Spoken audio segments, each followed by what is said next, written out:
नमस्कार, स्वागत है आपका हमारे चैनल नेक्स्ट रानी स्पिरिचुअल में और मैं हूं आपके साथ श्रुति।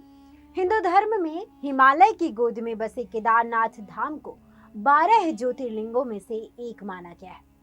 हिंदू पुराणों में साल के करीब 6 महीने हिम से आच्छादित रहने वाले इस पवित्र धाम को भगवान शिव का निवास स्थान बताया जाता है। ऐसा माना जाता है कि यहाँ भगवान शिव त्रिकोण शिवलिंग के रूप में हर समय विराजमान रहते हैं।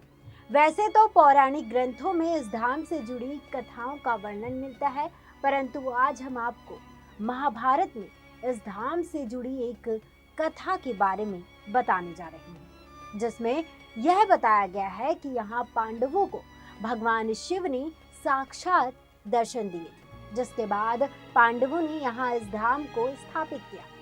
तो चलिए बताते हैं आपको केदारनाथ से जुड़ी इस रोचक कथा के बारे में। क्या है पूरी जानकारी बताएंगे आपको अपने इस खास रिपोर्ट में, तो डालिए नजर हमारी इस रिपोर्ट में। धार्मिक ग्रंथों में वर्णित कथा के अनुसार महाभारत युद्ध में विजय के पश्चात पांडवों में सबसे बड़े युधिष्ठिर को हस्तिनापुर का नरेश के रूप में राज्याभिषेक किया गया। उसके बाद करीब 4 दशक तक युधिष्ठिर ने हस्तिनापुर पर राज किया।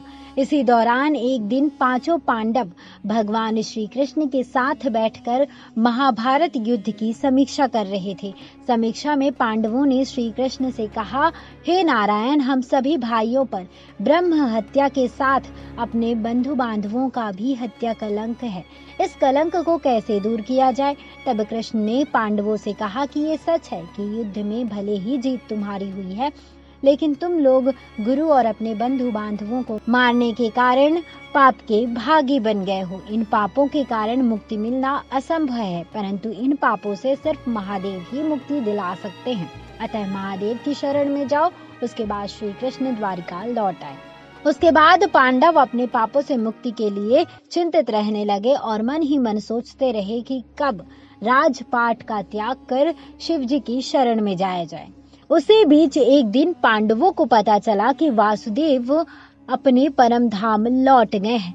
यह सुनकर पांडवों को भी पृथ्वी पर रहना उचित नहीं लग रहा था। गुरु पितामह और सखा सभी तो युद्ध भूमि में ही पीछे छूट गए थे। माता, ज्येष्ठ पिता और काका विदुर भी वनगमन कर चुके थे। सदा के सहायक श्री कृष्ण भी नहीं रहे थे। ऐसे में पांडवों ने राज्य परीक्षित को सौंप दिया और द्रौपदी समेत हस्तिनापुर छोड़कर शिव जी की तलाश में निकल पड़े।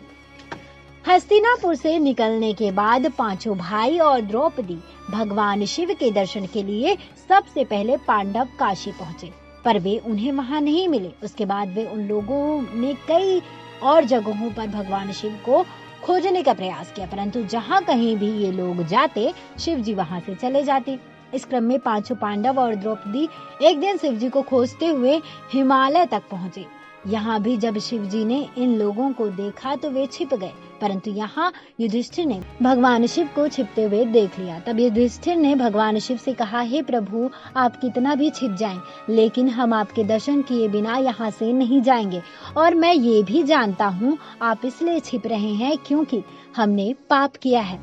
युधिष्ठिर के इतना कहने के बाद 5 पांडव आगे बढ़ने लगे। उसी समय एक बैल उन पर झपट पड़ा। यह देख भीम उससे लड़ने लगे।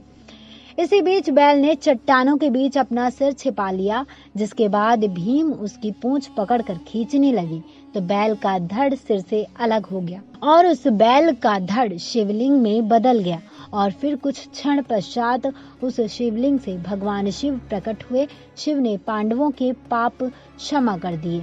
आज भी इस घटना के प्रमाण स्वरूप केदारनाथ का शिवलिंग बैल के कूल्हे के रूप में मौजूद है। बता दें कि भगवान शिव को अपने सामने साक्षात देखकर पांडवों ने उन्हें प्रणाम किया और फिर भगवान शिव ने पांडवों को स्वर्ग का मार्ग बतलाया और फिर अंतर ध्यान हो गए। उसके बाद पांडवों ने उस शिवलिंग की पूजा अर्चना की और आज वही शिवलिंग केदारनाथ धाम के नाम से जाना जाता है। क्योंकि यहाँ पांडवों को स्वर्ग जाने का रास्ता स्वयं शिव जी ने दिखाया था, इसीलिए हिंदू धर्म में केदार स्थल को मुक्ति स्थल माना जाता है। और ऐसी मान्यता है कि यदि कोई केदार दर्शन का संकल्प लेकर निकले और उसकी मृत्यु हो जाए तो उस जीव को पुनर्जन्म नहीं लेना पड़ता। बता दें कि हमें ये पूरी जानकारी वेबसाइट्स और अन्य जगहों से प्राप्त हुई है। ये जानकारी आपको कैसे लगी, आप हमें कमेंट बॉक्स में कमेंट कर जरूर बताएं और इस वीडियो को ज़्यादा से ज़्यादा लाइक करें, शेयर करें और इस चैनल को सब्सक्राइब करें और देखते रहिए नेक्स्ट फ्राइडे स्पिरिचुअल। नमस्कार।